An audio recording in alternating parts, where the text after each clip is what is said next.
Hey everybody, welcome to this week's Roundup. It's raining pretty hard outside, so sorry if any of that bleeds through the audio, but hopefully I could filter it out. Anyway, let's jump in and see what's been going on this week. First up, Lou from Lou's Retro Source just did a video about the HID Man, which is a device designed to interface USB peripherals like keyboards and mice to retro PCs that only have analog inputs, specifically the PS2 keyboard and mouse inputs. However, it also has a bonus feature where it could take USB controllers and translates those inputs into keyboard presses, which is really awesome because there weren't very many controllers meant for retro PCs, certainly not compared to how many USB controllers were out there. And the ones that do exist, like the Gravis pads, were never great. I mean, they weren't terrible, but anybody that remembers using them knows what I'm talking about. They didn't hold a candle to a decent console controller. So Lou was able to go through and demonstrate how this worked. The most important thing you need to note is update the firmware as soon as you buy this thing. The original firmware was probably just designed for keyboards in mind. It didn't really think too much about latency and stuff like that. But afterwards, the firmware update seemed to fix pretty much everything, and it seemed to work great. Lou showed a couple different scenarios and how exactly you would use this, and showed a couple of games using it. And overall, it just looks like a really cool device for people who have retro PCs and just want to use better controllers. Lou has a whole list of the ones that he tested and ones that did or did not work, but overall, this is just, if you're even remotely close to interested in this, check out Lou's video, see if this is for you, and I think you'll probably be interested in it. Next up, Kosam has just posted a fix for his Sega Neptune motherboards for anybody that had built those via the GitHub or purchased one from Consoles for You, and it addresses an issue where the region keeps switching back and forth. The easiest way to see this is just firing up the 240p test suite, and you could look in the bottom right corner and see it constantly flip between Sega Genesis and Mega Drive modes. And the fix is actually pretty easy, except it's one very, very small pin. Kosam actually released a service bulletin in the standard Sega style like you would have seen in the 90s, which I thought was really fun, to be honest. But you basically have to just solder to one of the pins on IC6, basically the main Sega Genesis chip, and then solder that to ground. So I did so on stream. I'll talk about that more in a second. And my nearsighted vision's going, so I had to use like Coke bottle readers that I got from the pharmacy. And I was very patient, and I took my time and did it really slowly, and it was totally fine. There was no other issues with it. I bridged some pins, but I didn't panic. You just add some flux, clean off your solder tip. Like, Tito always shows in his videos, and Voltar always showed in his as well. And it worked fine. That had the fix for the region switch. And I also tested some other things about the Neptune, but I guess I'll talk about that at the end. I'll keep this one on topic and just say that if you are purchasing the next round from Consoles for You, that'll have the fix implemented. The fix is already implemented on the GitHub itself, so if you're going to make these boards, you don't have to worry about that anymore. And if you already own one and you don't have any issues, I don't really think you should worry about it. If you just want to fix it and you have the ability to do stuff like this, I guess the best way to put it is if you have the ability to build one of these, you have the ability to do this fix very easily. But if you're like me and this is building one of these from scratch is either right at or just past your skill level, I don't know. Think about this one. You could certainly try practicing on any electronics that have similar sized pins. I always recommend that. If you have something that's totally dead going in the garbage, doesn't matter what it is. If it's got a circuit board with small pins on it, you could always practice on one of those and then do it to this one first. But yeah, overall, it wasn't too bad, and I'm glad I did the fix. And I'll talk at the end of this about some of the other stuff we found with it. Next up, Rich Whitehouse has just posted a new version of the BigPEmu Atari Jaguar emulator for all platforms, and this includes a whole bunch of fixes, some small additions, some new scripts, and this is actually the second version that's been released since the last time I talked about it, because the version between this also had a Steam version that's still not released. So while the Steam version functionally is identical to just the PC version, you do get the server integration, friend invites, and all of that other stuff. But Steam, for some reason, won't approve it and won't tell them why and won't go back to them. It's been kind of crazy. I had a post done almost 6 months ago now, I think 5 months ago, completely ready to go. We were just waiting on Steam. Steam said it's usually like 10 days-ish to get for it to get approved. And I don't know what the issue is. So if anybody has any contacts at Steam or has submitted stuff that's gotten approved, or I guess more importantly, gotten not approved, and then you figured out how to do it, could you please contact myself or Rich and let us know what the heck's going on? Because while it's not the end of the world, you could still just get the emulator and install it manually. It's weird that this is happening. So yeah, I don't really understand what the deal with that is. But if you're a fan of the BigPEmu emulator, just get the latest version and get all the the free fixins with it.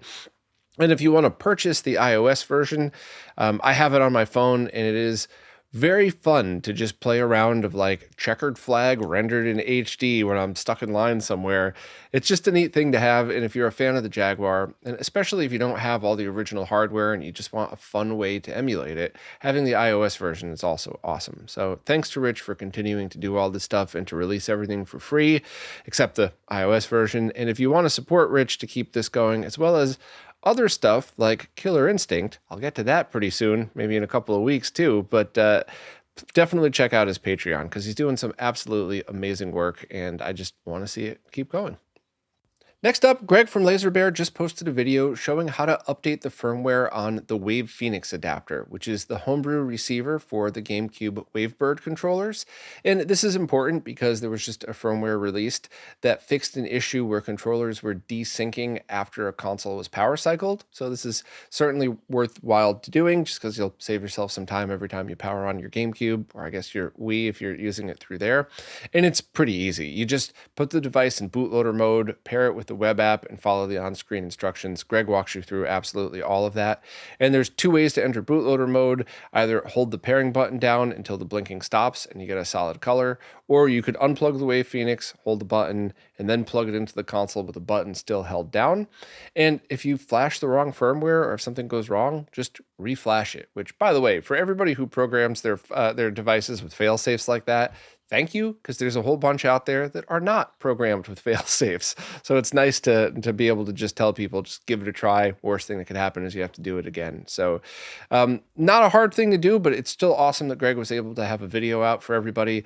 And the next wave of pre-orders are still open, and these should ship by August. So if you have a Wavebird controller and you lost the receiver dongle for it, definitely pick this one up. So check out links to the post for everything.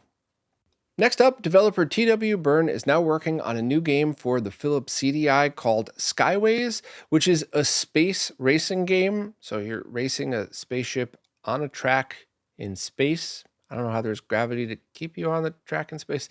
Whatever. It's a video game, and it looked like a bunch of fun. It's based on the DOS game Skyroads. However, TW completely redesigned it from the ground up for the CDi. There's a demo available to play right on your CDi as long as it has a digital video cartridge that's going to be required for this game. And if you just want to see what the original was like, you could play the DOS version right in a browser. I linked to that right in the post if you're interested. And I'm sure it's going to be at least a little bit different, but you could get a sense of what to expect. TW also did a full developer update talking about a whole bunch of cool stuff of how the game is made, but he even uploaded an online level editor so you could make your own levels for it. And I'm not quite sure how that's going to work in the long run. I don't know if you'll be able to design your own levels and then add them to the disk image or somehow have a recompiler for it or whatever, but either way, I just think that's really awesome. The developers just sharing their tools on how they're making this game so that you could kind of do what you want with it afterwards. So that's pretty awesome. This is actually TW's second game for the CDi. The first was Nobiella, which is kind of like Bomberman in a top-down Zelda universe. And I did a live stream of that a while back, and I really enjoyed it. It was fun to see a new game for the CDi. And while I always like new games on retro platforms, the platforms like the CDi that might not have the most extensive game library worth replaying is, it's even more appreciated. So once again, if you want to check this out, you could just watch the video embedded in the post. You could try the original DOS version just to get a sense of what to expect. And definitely check out the developer update if you're into this stuff, because TW posted some cool stuff there. So links to everything are right here in the post. Here's kind of a weird and fun one. The Sega Saturn Homebrew game Red Moon Lost Days is now being accepted into the 9th ECRA Festival of Cinema and Experimental Art, which is a festival that seeks to stimulate audio-video culture through experiences that question the notion and production of moving images. By exhibiting films, games, installation, interactive arts, performances, and video arts, ECRA encourages new formats for production and exhibition of these works. So I think that perfectly fits with a game like Red Moon Lost Days, because that's a homebrew visual novel with RPG elements released in 2023 by Neuromage Studios. You can still download it from its itch.io page if you want, and it got 4th place in the Sega Extreme 29th Anniversary Saturn Game Competition. So this is just one of those things that it's neat. It's awesome. I love to see the stuff that we all do get recognized in different places, because anybody who's a fan of video games knows how hard it is to create them, especially on retro platforms. And anybody that's a fan of this stuff already knows that it's art and it's awesome. But now we have another festival that's willing to showcase that as well. So congrats to everybody, and thanks to Dan for writing this up, because I just thought this was neat and I just wanted to share it with everybody. The port of Mortal Kombat 2 to the 3DO is now complete, and this was done by the modder 3DO HD, and we talked about this before on RetroRGB. I talked to the modder a bunch of times going back and forth, and it looks to be an awesome port of Mortal Kombat 2. One might even say it's probably the best port to a home console out there, and you could find a link to the latest ISO for it right on the YouTube page, so you should be able to just burn a disc and play it on your 3DO, or if you have any optical drive emulators, or if that 3DO core for the Mister is released, and it'd be cool to test it out there too. But this is just awesome. This is a game that the developer has been working on for a long time and really just wanted to have an awesome conversion of it for the console. So if you want more details, check out Selena's post. There's a video embedded right in there, as well as a ton more information. But honestly, I just always appreciate this stuff, and it's really, really cool to see. So thanks so much for the dev for doing it. And I'd love to be able to give this a try sometime. Next up, due to constant requests, Rodrigo Copetti has just released hardcover editions of both of his Architecture of Consoles books that were just released.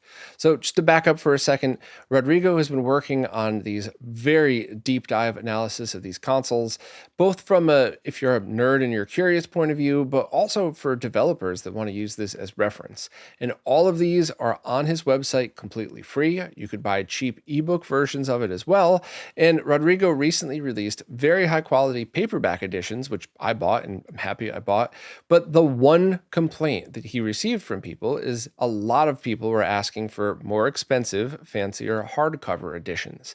And I personally think Rodrigo did the right thing by starting out with paperback, because really, how do you know until you release it if people are interested or willing to pay the money?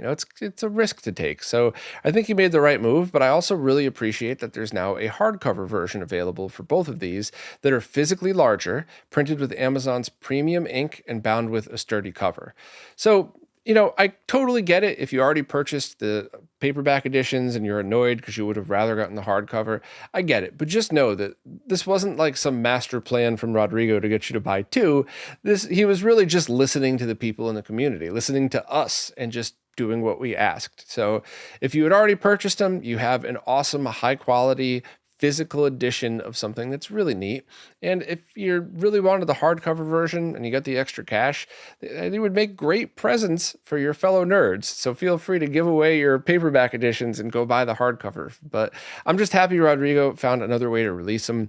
I thought both were awesome. I read all of them on his website. So for me, I didn't go back and reread it, but I really love that I have a reference now. And I do like physical editions of cool stuff like this.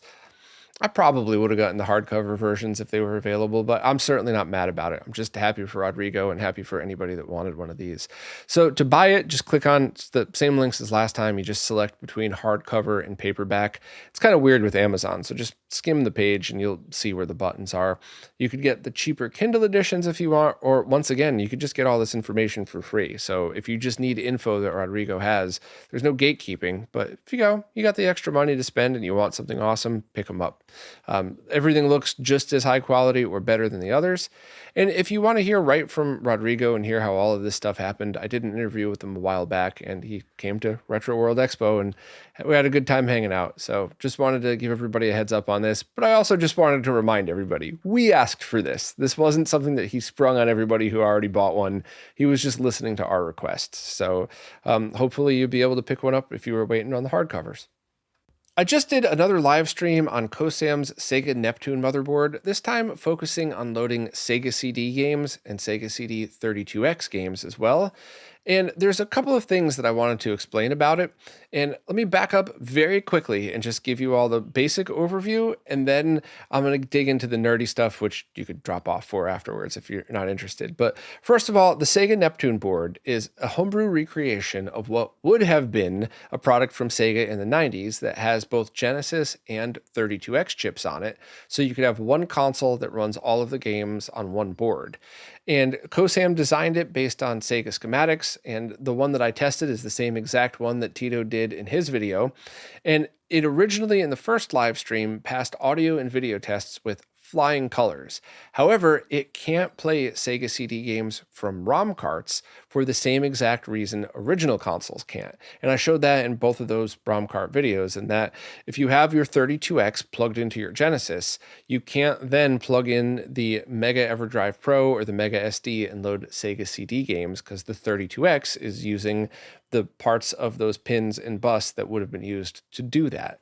So on this Neptune, the only way to run Sega CD games would be to use an original Sega CD, or to use the Mega SD's side adapter, the MSD XP. So that's what I wanted to test, and it worked exactly as you would expect on original hardware. So Sega CD 32X games, the 7 32X CD games that exist, and almost none of them are good, but those all worked fine. Sega CD games all worked fine. And I did run into a bug that does not seem to be related to the Neptune build at all.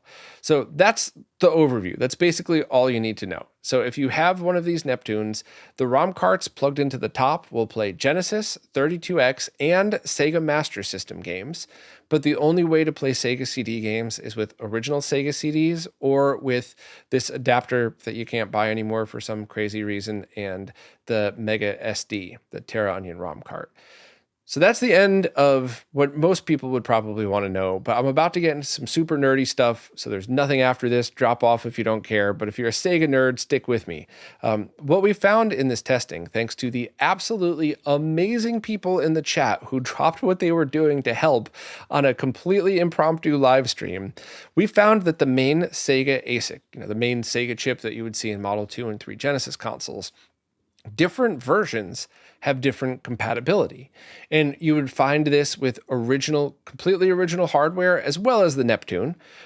We discovered it in this context, which is why I'm talking about it here. But one of the things you might run into is original 32X games might not run on certain Model 2 Genesis consoles, which is something that had happened to me over the years, and I had always blamed the 32X. My guess is at least half of the time the 32X was to blame, because some of these cartridges would work after a reboot, would work, every 1 out of 5 times, whatever, So sometimes it was the 32X, and it still is a mushroom turd. But sometimes it may have been the chip revision inside the Genesis 2, which I think is very interesting. So the other thing that we found is Sega CD games loaded via the side adapter, the MSD XP. Some of them, the full motion video had speckles and interference on it. And somebody in the chat chimed in and said that they had that exact same issue on their original Model 2 Genesis, as well as the side adapter and the Mega SD. So I pulled out my Genesis 1, no issues with FMV there. And the same awesome person in the chat was able to pull out 2 Genesis 2 consoles. One of them had the issue, one of them didn't. And the chip revisions were different within each. So now, thanks to a couple of other awesome people in the chat, we're kind of just trying to determine which chips. Are there any, here's the question I will ask my fellow nerds. Are there any Genesis 2 or newer ASICs that don't have any compatibility issues, or do every single one have some issues that may or may not be related in others? The other thing is, it could very well be this SpecLeave FMV issue could just be a result of the Mega SD. And it could possibly be fixed with a firmware update, or is Terra Onion even doing firmware updates still? I haven't heard of one for a long time, but anyway. Or it could just be something where without using the Neptune, the solution would just be to unplug your 32X, plug this into the top of your Genesis and use it that way. So I could totally understand if they have a fix, it's just a giant pain to implement, and they said, just, do it that way. But now that you have a scenario in which there is no other option, maybe they could look into it and see, but I just thought it was awesome. So to be clear, not a problem with the Neptune, probably not even a problem with original hardware, although there are two questions still to be answered. Can the Mega SD's side adapter, could a firmware update be implemented that fixes this issue? And also, do we just know compatibility with each of the Sega ASICs? There's one known to be good, is one known to be the worst, or are they all just kind of finicky in their own way? So I'm kind of interested to see the answers to all that. And I can't remember if I said this already, so I'll just repeat it again real quick. The Mega EverDrive Pro was never designed to be used through a side adapter like this one. So Crix had said a while back that in order for it to work, the firmware would have to be completely redesigned, which doesn't really make sense for Crix to do. Why are you going to spend all of that time? And then you'd have to make your own adapter because these aren't being sold anymore. And it really would only benefit people using 32X CD or people using the Neptune. So I don't know, maybe somebody could get a hold of Crix and we could see if there's some Neptune related fix that can be done with this. Maybe if it could be done in a way where Sega CD games will work, but 32X CD won't, because those really don't matter. In the context of all of the games from Master System, Genesis, 32X, Sega CD, and 32X CD, you could lose the 32X CD games and not really be missing anything. But I'd love to hear anybody's input on that. Sorry for nerding out, but I just thought this was such a fun live stream, well, fun for nerds, but fun live stream where I learned a lot of stuff, which is surprising how much I learned in one live stream, considering how much time I've spent with Genesis consoles, both playing them as a kid and in the past decade plus in doing dev work on them. So that one was awesome.